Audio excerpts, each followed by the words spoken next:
Welcome my dear students. In the last class, we have learned the refraction through a rectangular glass slab. Next we can move to the refraction of light through a rectangular glass prism. A prism is a transparent medium bounded by 5 plane surfaces with a triangular cross section.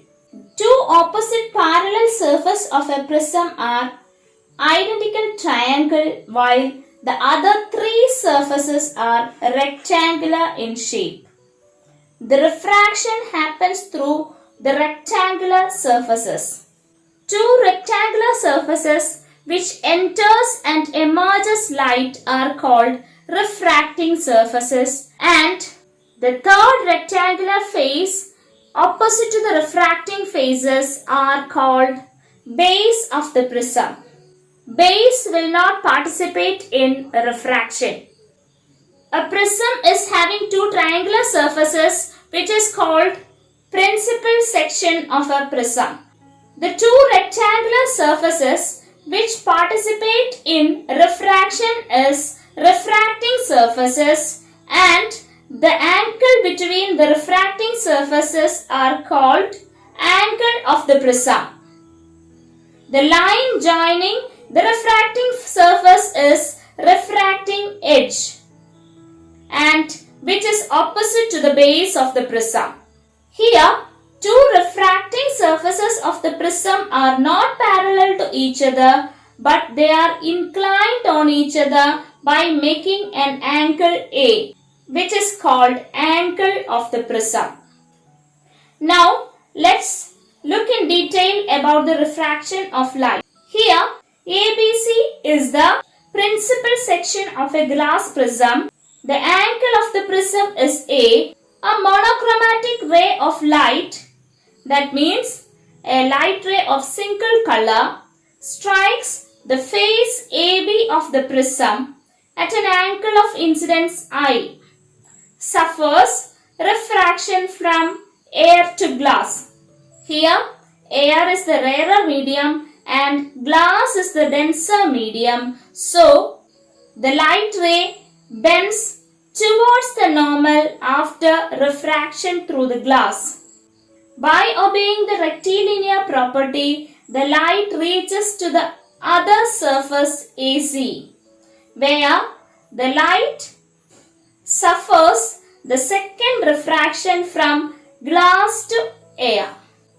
Since glass is the denser medium and air is the rarer medium, here it suffers refraction from glass to air at the face AC, so the ray bends away from the normal.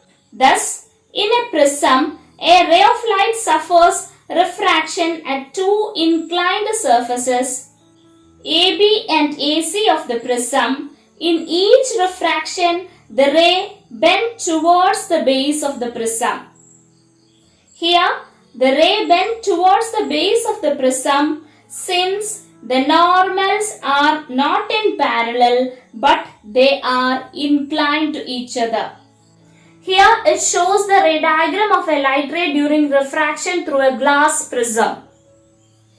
Now, this is the path of the incident ray in the absence of the prism, and this is the direction of the emergent ray in the absence of this triangular prism.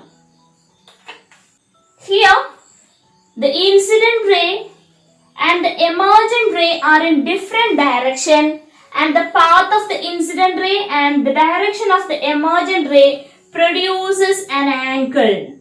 This angle is called angle of deviation.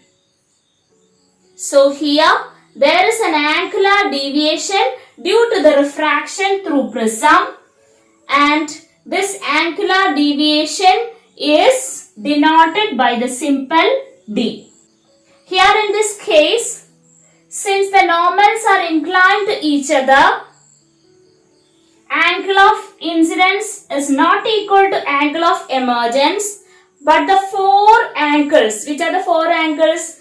The angle of incidence, the angle of emergence, the angle of deviation and the angle of the prism. So these four angles together make a relation which is called Prism Equation and which is given as angle of incidence plus angle of emergence is equal to angle of the prism plus angle of deviation.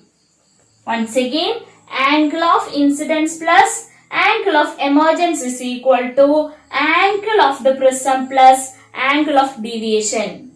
So, here the four angles related to the prism is related together by the equation angle of incidence plus angle of emergence is equal to angle of the prism plus angle of deviation. So we can say that in a rectangular glass slab there is no angular deviation for the ray, but the ray suffers lateral displacement due to refraction. But in the prism, since the normals are inclined to each other, or the refracting surfaces are inclined to each other, the ray suffers refraction twice towards the base of the prism. Here in the first surface, when the light ray enters from air to glass, it bent towards the normal and hence it suffers refraction towards the base. And when it reaches to the second surface, it refracts from glass to air and it bends away from the normal. Since this normal is in opposite direction, again it bends towards the base. So the light ray bent twice towards the base of the prism or in same direction, and hence there is an angular deviation. Like lateral displacement in the case of rectangular glass slab, angular deviation is also an important factor in the case of refraction through prism. Let's look the factors affecting angular deviation. The angular deviation mainly depends on four factors: the angle of incidence, the angle of the prism, the refractive index of the prism, and the color or wavelength of light. Once again, the angle of incidence, the angle of the prism, the refractive index of the material of the prism, and the color or wavelength of light. Let's look how angle of deviation changes with change in angle of incidence. It is experimentally observed that as the angle of incidence increases, the angle of deviation first decreases, reaches to a minimum value for a certain angle of incidence, and then further increase in angle of incidence, the angle of deviation begins to increase. If you plot a graph by taking angle of incidence I along x-axis and angle of deviation d along y-axis, the shape of the graph will be a curve, and which is called ID curve. In that ID curve, the minimum value of angle of deviation is marked as d minimum. This minimum value of angle of deviation is very important in such a way that the angle of deviation becomes minimum when angle of incidence is equal to angle of emergence. That means at minimum deviation, angle of incidence is equal to angle of emergence. And if it is in the case of an equilateral prism means the prism with three sides 60 degree. So if it is in the case of an equilateral prism, the refracted ray or the ray refracted inside the prism will be parallel to the base of the prism. Hence, the position of a prism with respect to incident ray at which the incident ray suffers minimum deviation is called position of minimum deviation, and in the position of minimum deviation, refracted ray inside the prism is parallel to the base if the prism is an equilateral prism.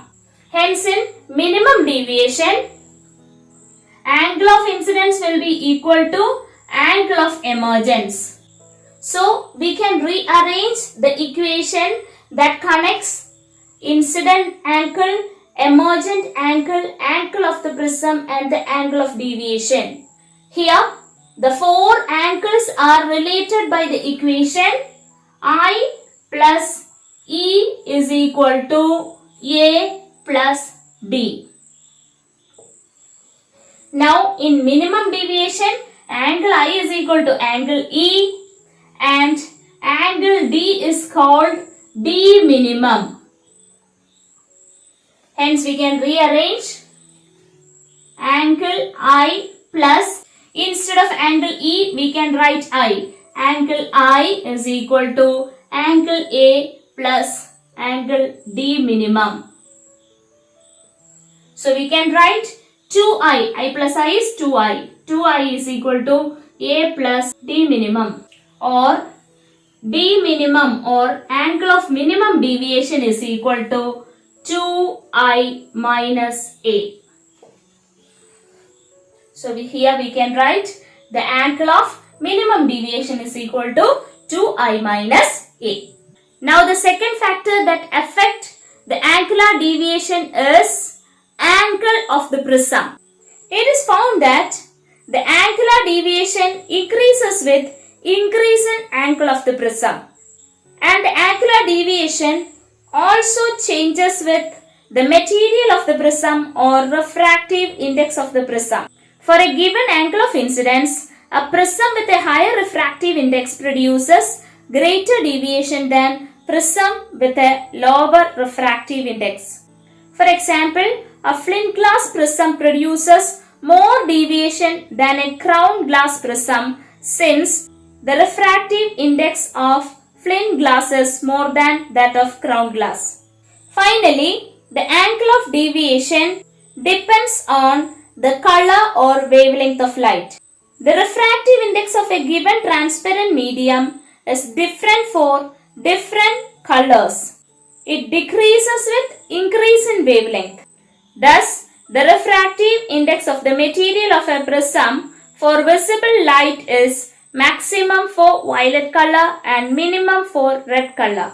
Consequently, a given prism deviates violet light the most and the red light the least. We have learned two main concepts related to refraction of light, which is very important for Icse board exam, and all of you please make it thorough. Wish you all success. Thank you and have a nice day.